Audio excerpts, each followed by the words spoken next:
అందరికీ నమస్కారం అండి. నిన్న మనకి ప్రేయర్ ఉందని చెప్పారు.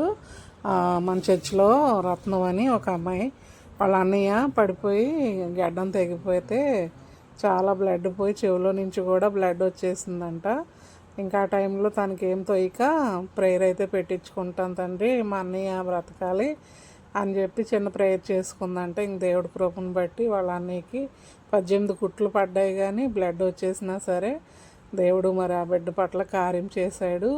ఆ బిడ్డ బాగానే ఉన్నాడని ఇంక ప్రేయర్ పెట్టించుకున్నారు. ఆ కృతజ్ఞత కూడికి అయితే వెళ్ళాము. వెళ్ళేటప్పుడే దివ్య వాళ్ళకి తొందరగా పనులు చేసేసుకోండి అమ్మా అని చెప్పేసి మేము వెళ్ళామండి. ఇంక వచ్చేసరికి పనులన్నీ చేసేసుకున్నారు. ఇంక మేము ప్రేయర్ పెట్టుకొని ఇంకా అట్టేశారు నాకు. ఇంకా మటన్ మధ్యాహ్నం కొంచెం మటన్ ఉంటే నేను తింటున్నాను, వాళ్ళేం క్యారెట్ వేపుకున్నారు.